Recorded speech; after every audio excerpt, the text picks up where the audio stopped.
What is up, everybody? This is the Sharp Angles podcast, the Monday afternoon edition of the Sharp Angles podcast, where I discuss the waiver wire for the fantasy football week. I discuss injuries with the one, the only Tucker Bagley. How you doing, Tucker? I'm doing good, Ray. It was a busy weekend for injuries, not only for holidays, but for injuries. So excited to talk about it all today. Yeah, it was a busy weekend. It is kind of funny. I always get to Sunday in these like busy holiday weeks, and I feel like I'm not prepared. I feel like I haven't looked at as much as I need to look at because you just have so many other things. I had all day Thursday family stuff, all day Friday. I'm not breaking news. Everybody has that. And I'm certainly not breaking news for people that do a bunch of fantasy football season while also working a real job, which believe me, I remember doing that. And so like I'm not breaking not breaking any news here, but it is always like I get to Sunday and I'm like, I don't know how ready I am for this. And yeah, it was an interesting week indeed. Obviously, had on Sunday night the Christian McCaffrey injury, which is something we'll talk about and we'll get into, and is frustrating and upsetting to lose one of the premier offensive players in the league for what looks like the rest of the season. So certainly disappointing. Before we get into all of that, I do want to make mention that Tucker and I do this live every single Monday at 4 p.m. Eastern. We go live with Warren Sharp on Tuesdays and on Fridays. We go live with myself and Rich Rebar on Thursday mornings at 11:30 a.m. Eastern.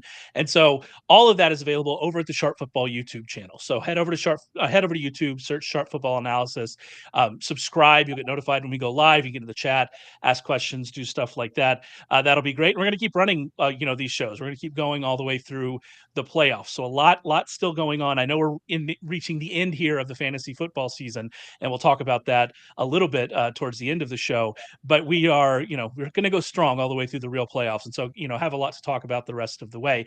But I guess we should get started here with Christian McCaffrey, who suffered another knee injury. And I have to say, like in that game, he was, it was a tough game because of the field conditions. People were sliding all around. So it wasn't like you had the most explosive plays that you could see because people just were struggling for footing. But McCaffrey looked good in that play. In fact, the play that he either got hurt on or was before he got hurt, that or right after he got hurt, that play was like a nice long run. He looked more like the Christian McCaffrey we had been hoping to see, way back in week one. Now he has a knee injury, and it seems like he's probably done for the year, right? Yeah, I mean, he was probably the 49ers' best offensive player in the limited touches he got. He had 7 carries. He had over 50 rushing yards, I think. Yeah, it seems like he's probably trending towards being done for the season. He has a PCL injury in his knee. I think he's supposed to get an MRI later today. That'll basically give us an idea of what the severity of that injury is. But yeah, it's kind of a weird point now with the 49ers because with the loss, they're now 5-7. They're in last place in their division. So I think they're only 2 games back right now of the Seahawks for first place in the NFC West, but they're also trailing 2 other teams. So it's going to be tough for them to kind of work their way out of the basement into a playoff spot. So you wonder how many more meaningful games they have left. And if that's the case, how long until they shut down Christian McCaffrey? If you were to go on the IR, starting next week for week 15, that would basically rule him out for the rest of the regular season, right? Because you would have to miss 4 weeks. So if you look at that, I don't know if he ends up on the IR until maybe, a week or 2 from now. Maybe they try to see if he can come back week 16, week 17.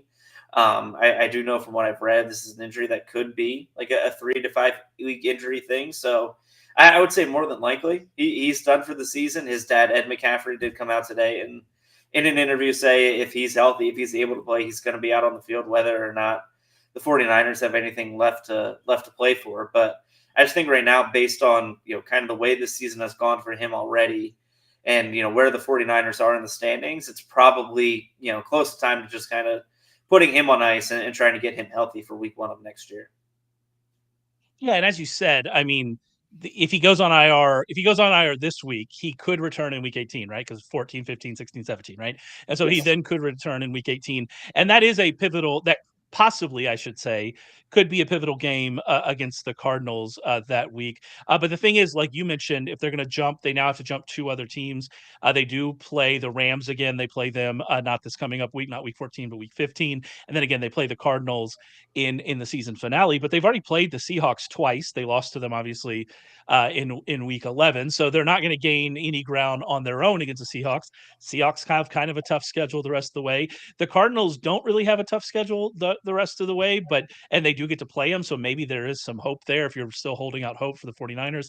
I had been holding out hope for this team because we know what this team can do when it's healthy. And obviously it hasn't been that really at any point this season. The defense certainly doesn't feel the same as it's felt. And obviously they've had issues with Nick Bosa, for instance, missing time. Fred Warner, I think, has been playing with a broken foot since week like 2 or 3. I think that's what he said, which is wild. Drake Greenlaw is not there. He's still, recovering from that injury from the Super Bowl. And so like there are a lot of issues they have on this team, but I was kind of like, all right, are they going to bounce back? They're still in this. Like you said, they're still only 2 games back in the division, which we're running out of time, but with 5 games left to play, like that's, maybe that's something that they could claw back. But yeah, this felt like this game getting beat the way they did by Buffalo, losing Christian McCaffrey.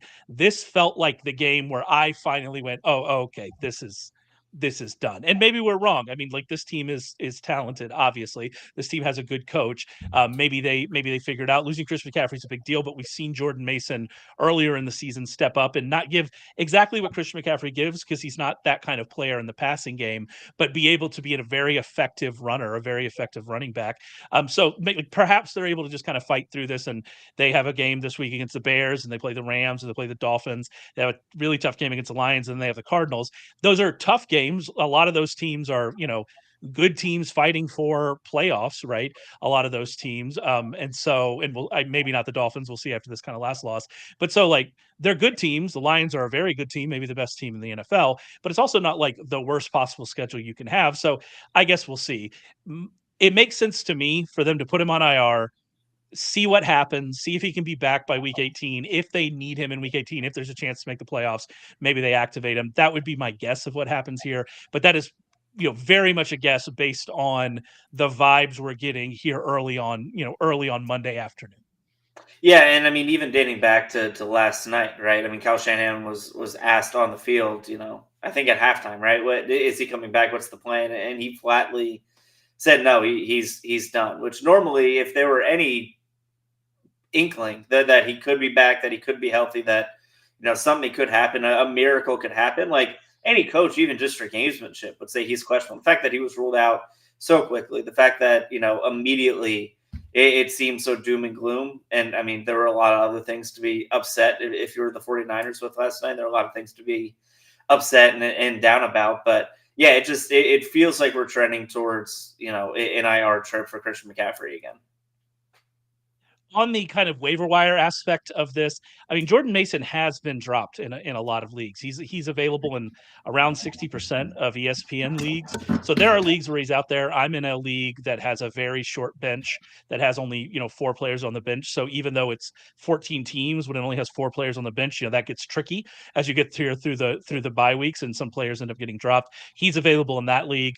If Jordan Mason is available in your league, you spend all of the fab dollars that you have left. There's no real analysis to do here. We know what Jordan Mason was before, by the way, he kind of was dealing with injuries towards the end there before the bye week, before McCaffrey came back, right? So if you look at kind of the 3 games before the bye week, you might say, well, there was some sharing going on there with Isaac Guerendo, which is true, but that's because we had those shoulder injuries. He, left 2 games early. If you just look at week 7, kind of that middle game, he had 48 snaps to 5 for Guerendo. Jordan Mason had 16 touches to 2 for Guerendo. He was still the very clear lead back. I would expect that to continue. If you're in a deeper league and you have roster spots and you want to take, some handcuff shots, I do think picking up Isaac Guerendo, makes sense. He's available in, most leagues. He's out there. And so that does certainly make some sense here because we have seen Mason struggle with injuries at different points. He left this game against Buffalo for a little bit, I believe, to get a concussion evaluation,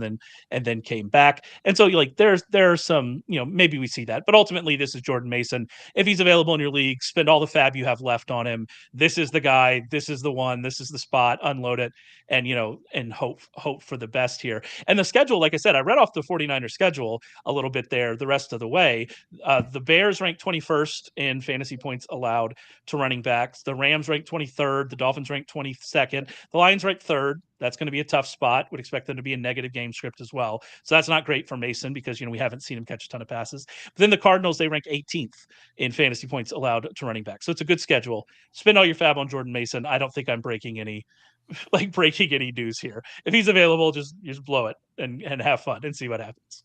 Yeah, I mean, there's nothing really more to add. If there's a situation where a running back gets this kind of opportunity, I just don't see it happening.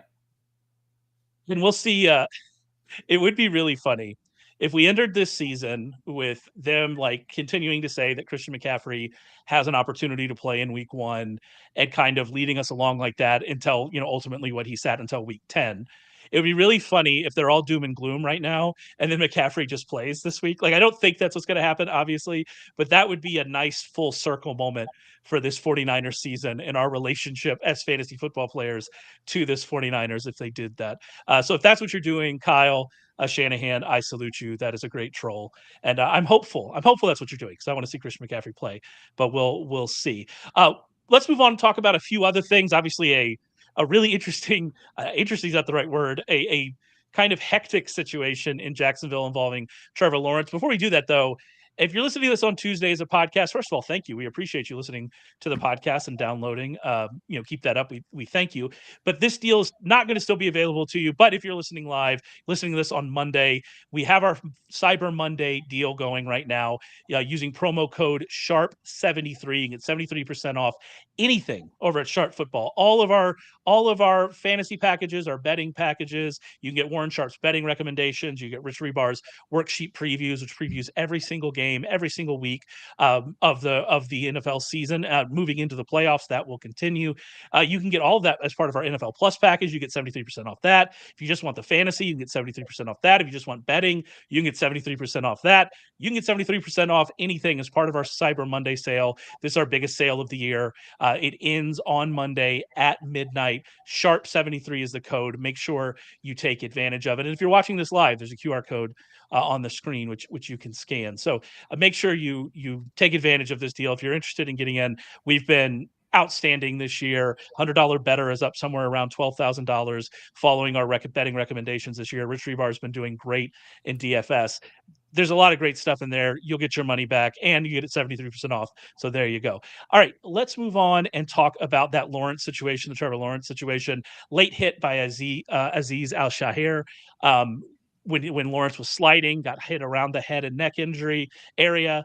I had kind of, when I was watching it happen, I didn't know if this was like a concussion situation, if this was like an aggravation of that shoulder injury, because we know that he's still dealing with that shoulder injury or was still dealing with that shoulder injury coming to the game. It seems now like it was a concussion, but either way, I mean, it's another injury for Trevor Lawrence, and it's tough to see kind of where we're going from here with him. Yeah, I mean, Doug Peterson said today that he's in concussion protocol, so it officially is a concussion, which if you go back and watch the play, I mean, a lot of the force, like you said, was kind of to the neck or shoulder injury before his head kind of snapped back. It was really like a forearm to the throat was most of the impact on the injury. But if he's in concussion protocol, that means he's probably out, this week, week 15, and then who kind of knows, right? I mean, they only have, I think, like a less than 1% chance of even making the postseason at this point. It's been, a lost season for Trevor Lawrence, for the Jacksonville Jaguars. And kind of like McCaffrey, like you just wonder if they have nothing left to play. I still think, he's obviously under contract. I think they move on from Doug Peterson and try to start over with Trevor Lawrence and a new head coach come next year, whether that's Bill Belichick or whoever it may be. I bet there's a good chance that they probably just rule him out for the rest of the year and try to get him healthy for kind of a new rebuild and a new regime come next season. I want to talk for a second. I mean, that's all true. Like this feels like the time that we just kind of call it good on Trevor Lawrence. But we've been there before. It seemed like that a few weeks ago with the shoulder injury. And then obviously they came back. And like you said, Doug Peterson said they haven't made any decisions yet. They still want to compete, which obviously that makes sense. Doug's, coaching for his job. Assuming he still wants that job, that's, I think, a fair and open question. But the reaction to this, if you were watching Red Zone, which my kind of setup is I have the quad box on the main TV and then some other screens with games, but I have the audio on the Red Zone. So, it's, as they say something's happening, I can go and look at, one of the other screens to make sure I'm catching everything. And I love Red Zone. I love Scott Hansen. But the way they talked about this situation was like it was the Kennedy assassination. Like this was the worst thing that's ever happened on the field in an NFL game. I mean, it was a late hit. It wasn't a good hit. He's probably going to get suspended for it, which is fair. It makes sense. They had a nice little brawl afterwards, which I guess this was the weekend of brawls if you watched any of the college football action this week. But like it wasn't that awful of a hit, or is it like, am I wrong? Like why was the kind of reaction to this like so over the top? It just seemed like it was like, all right, he was a late hit. He elbowed him in the throat or forearmed him in the throat. That's bad. He got ejected. He's going to get suspended. That's good. Trevor Lawrence's team stood up for him and they had a little fight. Okay, that happens. Like why did people freak out about this? It was so strange watching like the reaction to it. Especially because they lingered on it for minutes, and they didn't even catch it live. It was minutes after, and then they decided to show the whole thing through because, I had Red Zone on, and that's what I was listening to, and I had the Jaguars game on another TV with the other NFL Sunday Ticket games, and I thought it was weird because they were already playing. Mac Jones was already in the game had resumed, everything was fine, and you're right. Scott Hansen and NFL Red Zone just lingered and went back, and they decided they were going to show the whole thing in full, just on a 2-minute delay, just so we could watch the whole thing. It made no sense, and I feel like I missed a lot just because they were so insistent on showing that entire thing from start to finish. There was one point later where Hansen, he had a Cronkite moment where he came on and said, "And ladies and gentlemen, Trevor Lawrence is out." Like it was like, all right. All right, I guess. I mean, I saw him carted off. I kind of assumed, and I love Hansen. He does a great job. He is the voice of my Sundays. Like I said, I'm watching all the other games, but he's the one that the audio is on. And so, it was so funny. It was so strange, and I'm not really sure kind of why they went that way. But with you mentioned Mac Jones. Mac Jones came into this game. He was bad as he has been. Mac Jones has just not been very good. In his 3 games of extended action this season, he has an off-target rate of 18.1%. The league average for qualified quarterbacks is 10.4%. So he has been well worse than the league average for off-target rate. He's averaged 5.8 yards per attempt, completed 55% of his passes. That's not great. If you're giving him a pass, he has averaged 10.1 air yards per attempt, which that would be behind just Anthony Richardson among qualified quarterbacks in air yards per attempt. And so, I mean, he is throwing it down the field. That is going to hurt your off-target rate. That is going to hurt your efficiency. But even so, it's not been great. If you think about it from kind of like a fantasy perspective, Evan Ingram's actually been his most popular target, which is surprising given some of the things that I just said. But Evan Ingram's targeted on nearly 30% of his routes with Mac Jones on the field. So that's, good for Evan Ingram. Brian Thomas is next on that list. He should be, based on kind of the way that Mac Jones has played. We should see down the field opportunities for Brian Thomas. We saw that in this game. Mac Jones missed him on what should have been, I believe, a touchdown. I can't remember if there's another defender behind, but it should have been a long play, maybe a touchdown. Brian Thomas kind of made a play shortly thereafter and kind of got some of those yards, but that should have been a big play for Brian Thomas. And then, I mean, we're keeping this Parker Washington dream alive. Led the team in targets after Mac Jones took over. He caught a touchdown. He's available in 99.1% of leagues. I mean, if you want to take a shot, the Jaguars have the Titans this week. It's not a great matchup, but teams normally cannot run against the Titans. Washington found that a lot easier than I expected them to, but teams normally can't run, so maybe they have to throw them a little bit more. But overall, Mac Jones has been bad. You're hoping for some big plays from Brian Thomas Jr., especially as he gets healthy. Maybe we get enough targets for Evan Ingram, but that's kind of where we are with this offense from a fantasy perspective. Yeah, Mac Jones was surprisingly okay coming in for Trevor Lawrence. He completed 20 of 30 passes for 2 touchdowns and 235 yards. But we've seen what he's done as a starter. We kind of know what this offense looks like with him at the helm. And It's a lot of Evan Ingrams. It's some Brian Thomas Jr. and it's not much else. Even that, like, you mentioned kind of his stat line here, and I should have mentioned that because when I'm like, I had this overall view of Mac Jones and kind of what he's been. Yeah, his stat line in this game wasn't terrible. Like you mentioned, 20 of 32, 235 and 2, but it wasn't that good either. Like he was, I said adequate. there I said he was adequate. with the I don't know, the eye test told a different story for a lot of what we saw from Mac Jones in that game, at least in my opinion. And I'm not a scout, so maybe I'm wrong. But watching that game, I did not get the view of him playing well. But yeah, you're right. I should have mentioned the numbers were better this past week, so maybe we see it. I hope they're better because I want Parker Washington. I want Parker Washington to emerge and everybody to know the great player that Parker Washington is. We are Penn State. Thank you. All right, talk a little bit about Baker Mayfield here. I don't think there's much to this, but he did leave the game against the Panthers with leg injury before, coming back. Obviously, led the comeback. It doesn't seem like there's much to it, but like they brought it up again on Monday, and so maybe we should be paying attention to this injury for him. Yeah, I think Todd Bowles used the term leg soreness when talking about Baker Mayfield. I think they've already announced they expect him to play. I think maybe we're looking at just more limited time in practice leading up to Sunday. If this is more of a pain management thing than an actual injury. It is interesting on NFL Network this morning. They reported that initially they thought he had tore his Achilles based on how he got stepped on the back of his ankle. That's what they initially feared. I think he only missed 2 snaps before coming back and playing the rest of the game. So, I mean, Baker Mayfield among quarterbacks is one of those guys that, I don't expect to necessarily miss a lot of time. If he's able to suit up and tape that ankle up, he's going to go out there and play. So I would bet he's probably limited in practice, maybe on Wednesday and Thursday, but I would expect him to be out there come game day. This is I believe it's the second game in a row that we kind of left it with a little bit of, is Baker a little banged up kind of on our radar. And so that's something to keep track of as well. We now have 2 games since Mike Evans returned.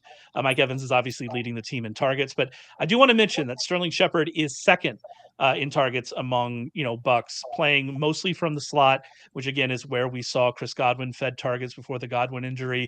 He's not like a full-time player because of where he plays, but he has a 28.6 target rate per route. He has as many targets as Cade Otton against the Panthers. And so, he's getting a lot of targets. He is that kind of second, third option in the passing game. And I mean, if you need somebody in deeper PPR leagues, especially this week with, 6 teams on bye and a ton of of like high impact fantasy players. I saw along the bottom, producer Matt had all of the players who are on bye this week going on like a little ticker down at the bottom. And there's just, there's a ton of them. So if you just need a guy in a PPR league to maybe get some catches this week in a good matchup against, the Raiders, that, he can certainly be that. Speaking of that matchup against the Raiders, it is a really good matchup. It's especially a good matchup for running backs. And so that makes it interesting with what we're going to do here with Bucky Irving, who left that game with a hip injury, came back, had big runs, had a touchdown, had a massive game, was really important to, the comeback effort there for the Bucks. But, after the game, it kind of seemed like his hip's still bothering him. On Monday, it kind of seemed like his hip was still bothering him. So I don't really know what to do with this and what we're going to see from Bucky Irving this week. Yeah, I mean, like you said, it's kind of interesting because he did go out. He was hurt, and then he's able to come back. He's able to play. He's able to finish the game, and it kind of was their offense down the stretch. But if you watch, I think there's a video on Twitter, if you go back, of him kind of limping through the tunnel back to the locker room after the game. Todd Bowles mentioned it's something they're monitoring throughout the week. So could be something he got through on adrenaline, and maybe he will need to take some time off coming in the next coming weeks. But it's going to be interesting. I think this is something we're going to have to wait to see what he does in practice on Wednesday and Thursday this week to really get a better idea of what he's going to be moving forward. Because like you said, he played great. You wouldn't have really known he was injured. And then you go watch him walk down the tunnel and he walks like he's, 80 years old in desperate need of a hip replacement. So I think we just really are kind of in a wait and see pattern right now. I just took a sip of water as I was off screen, and it tried to murder me. So I think we're back. You got to watch out for that. I think we're back. I believe there might be water currently in my lungs that is going to slowly turn into pneumonia, but this is all a dream. I think we're good. I think we're good. Excuse me, right now. Yeah, on the Bucky Irving thing, we did see a lot more Rashod White in that last drive, which I mean that makes sense from like a passing perspective. But also we saw him in overtime. Irving did play 3 snaps, but we did see more Rashod White there in overtime, which given how effective Irving had been, that meant something to me. I kind of took something from that maybe, maybe there is still something lingering here. If Bucky Irving is fine, right, then this backfield, we did see it condense around White and Irving in this game. Sean Tucker pretty much disappeared. White and Irving had almost identical like snap shares and snap count. Over the last 2 games, though, Bucky Irving has 6 touches in goal-to-go situations, 2 for Sean Tucker, 1 for Rashod White. So from a fantasy perspective, you are getting what you want out of Bucky Irving. He's running enough routes. He's involved enough there. He's getting the goal-to-go touches, and he's just a more effective running back. This is, I think, the best possible scenario we could have hoped for Bucky Irving. And the Bucs have, I've mentioned it a couple weeks ago when talking about, maybe stash the Bucs defense if you just need a defense that you need to ride out. If you're in a format that doesn't allow transactions during the playoffs, like an FFPC or something like that, like they're one that you can ride out. That schedule is also pretty good from a running perspective as well. And so Bucky Irving, he's not available on like a ton of waiver wire. You're not going to be able to pick him up in any competitive league. But if you did pick him up earlier this year when we were really high on him, this podcast was really high on him earlier this year, you might have a nice run out here. Or if you have him in best ball, like I happen to in a lot of best ball teams, you might be pretty happy if his hip is fine. So let's hope his hip is fine. Another injury here for Dallas Goedert, a knee injury. I completely missed this injury. I don't even really know when it happened. I didn't see it happen. I kind of saw it on Monday. Eagles reporters talking about it. What's the deal on this one? I don't really know much. Yeah, I kind of forgot about it. I remember it happened. I remember he left the game, but he still played 71% of the offensive snaps. So I'm pretty sure he came back and finished out the game. He just missed some time in the third quarter.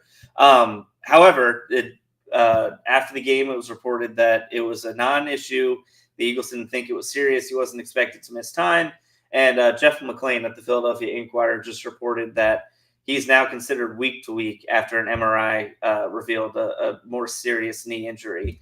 And he could be a candidate for IR, but it isn't a season-ending injury. So for the Eagles, it's not season-ending. I expect he'll be healthy and available in the playoffs. But on the fantasy schedule, as you kind of look down the barrel of the playoffs coming up, this might kind of rule him out for the last couple of weeks of that. Yeah, I mean, if he heads into reserve, that's it for the fantasy season. I guess there are some leagues that play in, week 18, but if your league doesn't play there, that's the end of him for the fantasy season. If he goes on to injured reserve, which obviously would be that would certainly be a tough outcome if he's someone you had used. And then also it's a problem because like from a fantasy perspective, we've seen this before with, Goedert leaving, and we'll talk about DeVonta Smith in a second. Seems like he'll be back very soon, most likely this week. But we've seen this before with Goedert out and, the top 2 receivers there. There's not really a ton of production left for everybody else. It also doesn't help that the Eagles just don't throw anymore. Like unless they're really pushed to throw, they're not going to do it. They're second to last in situation neutral rate and 11% under their expected pass rate since the week 5 bye. They're not throwing. Rich Rebar actually shared this stat because we were talking about it in Slack. The Eagles have a 29% drop back rate in the second half since their bye week. They dropped back to pass on 29% of their offensive snaps in the second half.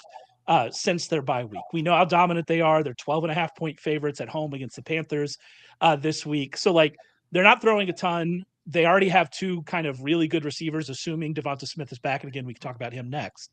But I don't really know what you do with this. You're not going out and trying to get Grant Calcaterra again.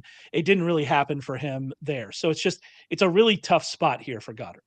Yeah, I mean, Calcaterra did put up better numbers this year than he did last year when he filled in for Goedert. I think he had a game with like 65 receiving yards. But you got to look at what the Eagles offense does when someone goes out.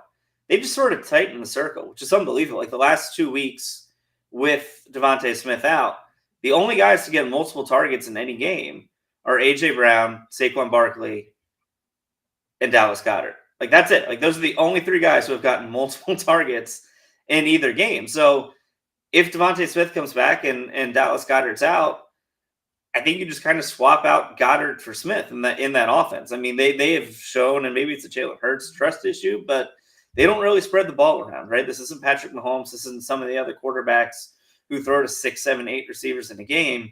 The Eagles have made it pretty much known that their entire offense revolves around their star players, and for better or worse, that's who's going to be touching the ball.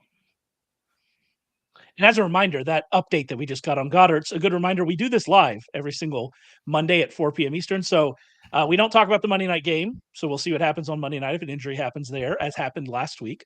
We won't be discussing that. And then also, sometimes we get some breaking news here, and that Goedert news is certainly not great. But the Bengals wave Trent Irwin. Is that breaking news? Trent Irwin, sure. If you're still holding on to Yosavash and Jermaine Burton and hoping for the best, this is some breaking news. But on DeVonta Smith, it seemed like he was really close this week. Like this feels like the week he's back, right? Yeah, I mean he returned to practice. I think on Friday. On Saturday, it was reported that he was going to try to warm up and get moving, but there was still some skepticism as to if he would play, and that's pretty much how it went. On Sunday, he was out at pregame warmups. He was running. All reports from reporters and beat writers said he looked fine. He looked like his normal self. He didn't have a hitch in his run or his stride at all. So I think he probably was pretty close to coming back, and they decided to hold him off just in an effort to be more cautious, especially when you have a soft tissue injury like that. Like it's so easy to re-injure. So erring on the side of caution is always sort of recommended. So I think there's a really good chance that he's back at practice, probably in a limited capacity on Wednesday. Will probably be a full participant in practice by the end of the week. And I imagine he'll be out there on the field against the Panthers on Sunday. Another receiver injury for us is Lad McConkey. Suffered a knee injury, had yet another big game, unfortunately left early with a knee injury. And I'm having a tough time getting a good read on this. Do you have a more on kind of what this might be, what we might be looking at, kind of what to expect here with this injury? No, I still haven't really seen any updates on it. Jim Harbaugh just said we'll see, and that's really about it. ESPN reported last night that he's supposed to get some sort of imaging done today that'll determine the extent of his injury, but as of right now, we don't necessarily have a concrete diagnosis or prognosis on what things could be moving forward for him. So just like kind of Bucky Irving, I think it's just kind of a wait and see situation at this point for the Chargers. Well, Disley goose-egged against the Falcons, which absolutely destroyed my DFS day.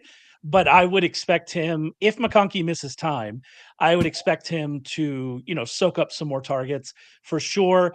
Quentin Johnson was still second on the team in routes in week 13, but you have to wonder, how much longer can we do this? He didn't have a drop, but he did have a ball he probably should have caught that got broken up. I have vested interest in Quentin Johnston succeeding this year because I drafted him a lot in best ball. I thought he was cheaper than he otherwise should have been. That looked good for a little bit. I don't know now. I am interested in Josh Palmer here. He had a 67.9% route participation against the Falcons, only had one target, but he also did have a 2-point conversion. If McConkey misses time, he could certainly see a bump. So he's someone to pay attention to. And the Chargers, maybe they just throw less, but obviously they have the injury to J.K. Dobbins. That was the injury from last Monday that I mentioned that we didn't cover because we had already recorded. But, they don't have a ton at running back there. Gus Edwards didn't have a great game. We'll have to see if Kamani Vidal, can live up to my preseason hype of what I hoped he could be. But they continue to pass. They are second in neutral pass rate since week 6, since their bye week. They're first among normal teams because the Bengals are so far ahead of everyone else that I don't know if they count. But the Chargers second in neutral pass rate. They're throwing quite a bit. And so if that continues and McConkey's not there soaking up all of those targets, they have to go to someone. My guess would be Disley and Josh Palmer, and we'll just kind of have to see the rest of the way. Not a great matchup this week against the Chiefs, although, as we've seen, we saw with, last week with Jacoby Myers and Brock Bowers, the Chiefs defense is not what it was. I still think it can stop the run, really, really effectively, but against the pass, they had an injury there in the secondary. It's just not what it was. And so you're not really that scared of it. Maybe, you get interested in single game DFS, especially, with Palmer there, with Herbert, things like that. And so it'll be interesting. That's certainly an injury, the Lad McConkey one, that could have a big effect as we head into here to the fantasy playoffs. A couple more, Taysom Hill, we already know the story on Taysom Hill. I mean, torn ACL, he's done for the year, right? That's where we are with Taysom Hill. Yeah, he got carted off the field with a knee injury, and he's done for the season. They already announced it's a torn ACL, so it'll be interesting to see how that offense adjusts, because they've made a real point to get him involved in the offense in a lot of different ways. Use his entire skill set the last couple of weeks. I mean, outside of Alvin Kamara, and really just out of necessity, because everyone else has gotten hurt, and Marquez Valdez-Scantling is only good for 1 60-yard catch a game. You can't target him more than that. So he's kind of been a high volume guy in the Saints offense the last few weeks. So it'll be interesting to see how they kind of adjust to losing him and where those touches go. Like, can they just put more on the plate of Alvin Kamara, or who else kind of steps up? They are getting Kendre Miller and Bub Means back. I believe both of them are going to be designated to return this week. I believe that's what I read today from their interim coach. I mean, Kendre Miller, I like Kendre Miller. I liked Kendre Miller. He hasn't been able to stay healthy, although this last IR stint, as we learned, he might not have actually been that hurt. Apparently, the now fired coach, Dennis Allen of the Saints, hated Kendre Miller with a passion. And so we saw some of those reports coming out. So, maybe Miller's able to play this week and he can take on some work. Because you mentioned it, like, on Alvin Kamara. They can't continue to put this much work on Alvin Kamara. They can't add what they're doing to Alvin Kamara. It's not going to work. And then from a fantasy perspective, I mean, I'm at a loss here with what we're doing here. I mean, MVS apparently is going to catch a touchdown every week. So there you go. Continue to do that. Nick Westbrook-Akine is apparently going to catch 2 touchdowns every week. So that's great. So keep playing those guys, I guess. Play Alvin Kamara. But I mean, that's basically it. That's where we are. And it's kind of annoying. They have a great matchup this week against the Giants. I believe their schedule the rest of the way isn't particularly ominous. And so you would like if we had some reliable fantasy guys outside of Kamara to use here. And it's just, I don't know. I don't know what it is. I don't know if it's there. My guy, Kevin Austin, continues to, get a few catches. Will that continue if Means gets back? I don't know. It's just a really odd situation. And then one more injury here. We had Rashod Bateman leave early with a knee injury. He's on bye, so we'll have to see kind of what happens with him. Did we get any news after the game on kind of what this injury might be?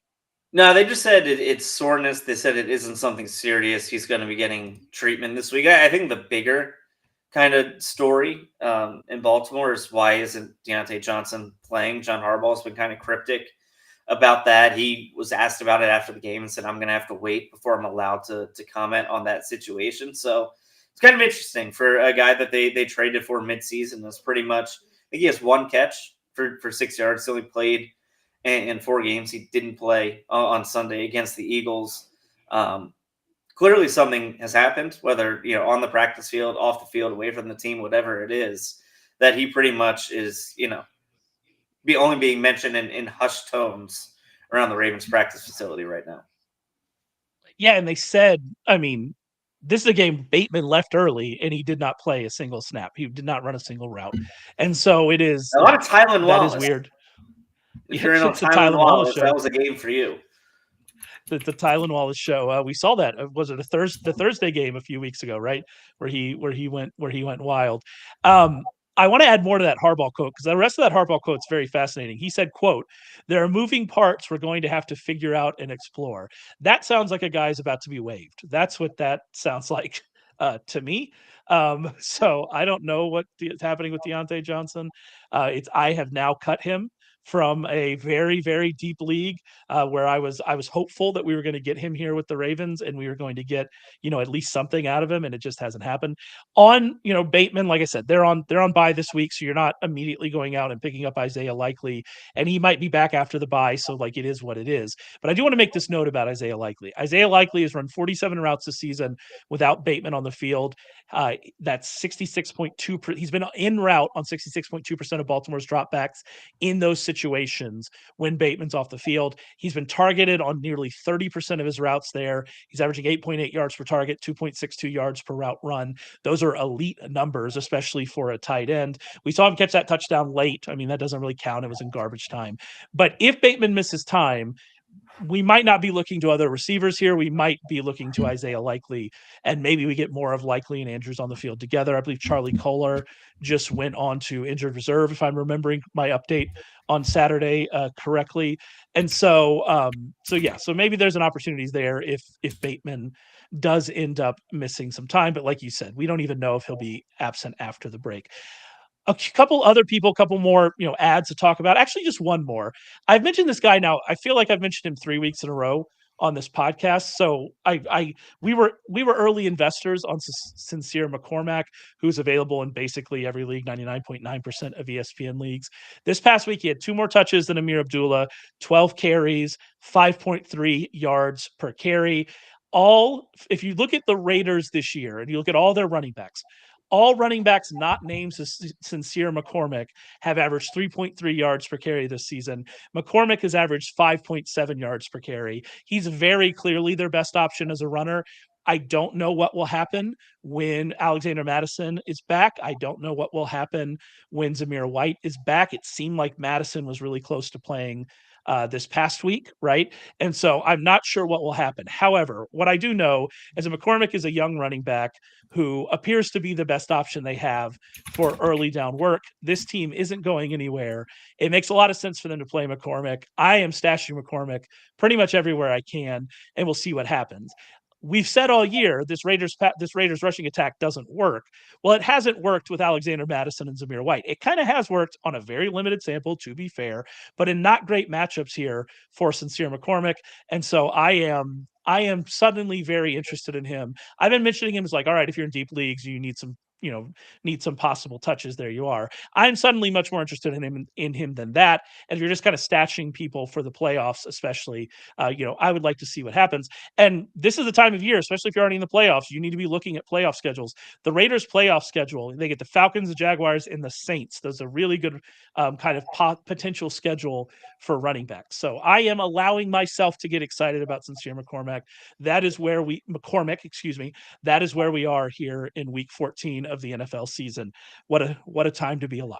Yeah, I mean, it hasn't been the most thrilling of seasons, but you're right. I mean, the Raiders are a team and really an offense that's desperate for any kind of positive story, any kind of improvement. And they've had some guys who flashed, but I mean, the way the season has gone, the way everything has kind of just trended downward from the beginning. Yeah, I mean, giving this kid the ball more often, trying to make him more of a focal point of this rushing attack that, hasn't worked. But you kind of look at what Alexander Mattison and Zamir White have done in their career, and, they really haven't, had a lot of success wherever they've been. Mattison with the Vikings, and obviously Zamir White, earlier in his time when he was backing up Josh Jacobs. So, yeah, McCormick can give them more touches. I mean, this is a situation now where I think they would kind of be eager to give him the ball and kind of ride him a little bit if he's having more success than the rest of the guys in the backfield. I looked at the other kind of schedules that you might be interested in for like easy schedules for running games in the fantasy playoffs. A lot of them are guys that are just, already rostered. The Cardinals, I mean, James Conner's obviously on a bunch of rosters. The Falcons, Bijan Robinson. There are a lot of kind of teams like that. Although I will say, I mean, the Cardinals, Trey Benson is still out there. Trey Benson is one of those high upside handcuffs that you can, try to see. Tyler Algier is not available in enough leagues for my column, but he's somebody you could target. The passing games though are interesting. So the Titans get the Bengals, the Colts, and the Jaguars, which is great. We haven't seen, Will Levis hasn't been a great fantasy option. He's been putting up kind of respectable scores. He's going to have an opportunity again this week to put up a decent number because he gets the Jaguars as well this week. So he gets the Jaguars 2 of the next 4 weeks. Obviously, we know that Nick Westbrook-Akine just catches touchdown passes. Calvin Ridley gets targets. So that's kind of interesting if you're looking that way. The Panthers have the Cowboys, the Cardinals, and the Bucks. We'll see what the Cowboys defense can do now that they're getting a little bit healthier. But yeah, Cardinals and Bucks, you're interested in that. We saw what Bryce Young did to the Bucks just this past week, and so maybe Bryce Young can be somebody, especially in 2 quarterback leagues. Maybe Xavier Legette or Adam Thielen, or they're probably getting back to Tavian Sanders this week, so maybe not Tommy Tremble, but there are some options there. And then the Broncos. We're recording this before the Monday night game. We don't know what the Broncos situation is. Obviously, Bo Nix has been somebody that's been just a fantasy starter. He's on a lot of rosters. But I am interested, if we get some clarity in that kind of wide receiver room, beyond Cortland Sutton, that could be very interesting down the stretch. Maybe if it's Devon Vele, maybe if it's Marvin Mims, who's been getting more touches, like whatever it is. Josh Reynolds isn't going to play on Monday night, so we don't know. And obviously then they go on bye in week 14, so we'll have to see what happens with Josh Reynolds. But Devon Vele for sure is somebody I'm watching on Monday night. And if we get a little bit more clarity on kind of the target situation there with the schedule they have left with the Colts, the Chargers, and the Bengals, that might be somebody to really think about and pay attention to, even with them going on bye in week 14, especially if you're already locked into a playoff spot. So just some some interesting things there. We do have some breaking news now that I'm done talking about this. Thank you. In the chat from both Tucker and producer Matt in the chat, breaking news. 49ers head coach Kyle Shanahan says running back Christian McCaffrey will go on injured reserve and will be out at least 6 weeks. And then you said what, Tucker? Jordan Mason has a high ankle sprain, has been placed on the IR as well. Wow. So the first 10 minutes of this podcast, just erase it, and we'll start over. Isaac Guerendo is going to win you your league. Where did the high ankle sprain come from? I don't know. That was surprising to me, too. Adam Schefter really buried in the lead in this tweet. I watched them. I mean, he obviously had that. He left early because of the concussion evaluation, right? Mm-hmm.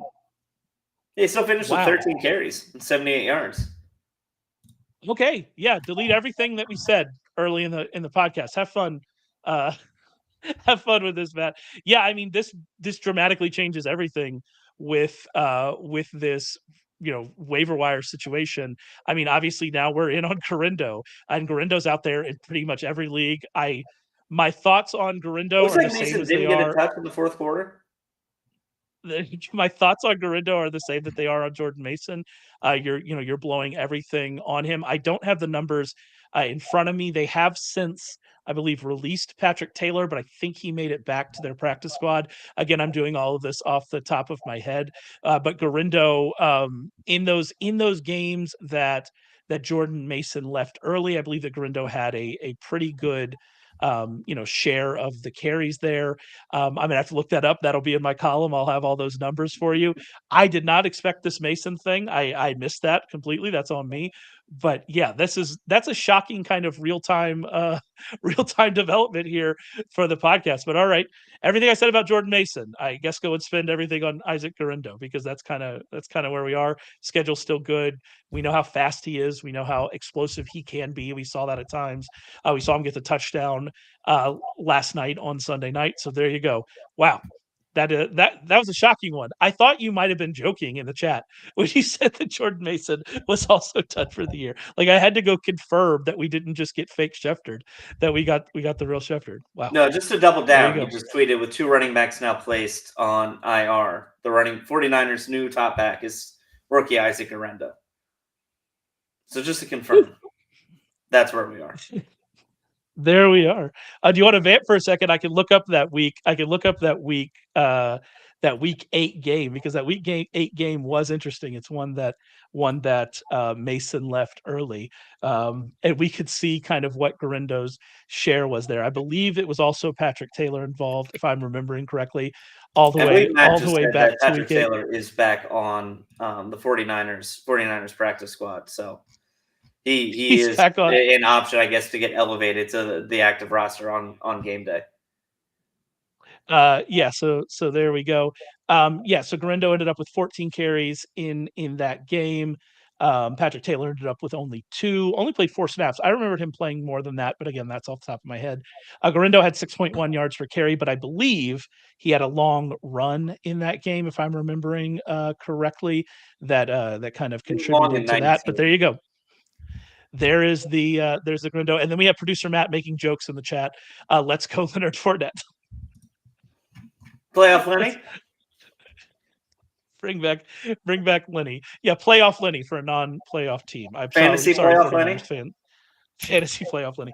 I'm sorry, 49ers. I am also sad for your team because I like to watch good teams play, and unfortunately, it doesn't seem like we're going to get that. All right, that's it for us. We're done. We've blown breaking news out of the water during the recording of it. So here we are. Thank you for listening to this point. Remember, head over to Sharp Football Analysis. You'll find my waiver column. Well, I will have much more structured thoughts on Guerendo and kind of what to do with him over in my waiver column on Thursday morning ish. We'll have an injury column later this week from Tucker. Check that out. And then remember, you can get 73% off if you're listening to this on Monday, listening to this live. If you are listening to this, kind of before, the Monday night game, you can get 73% off using promo code SHARP73 on everything that's available on the site. So make sure you go and check that out. And Tucker and I will be back to talk with you next week.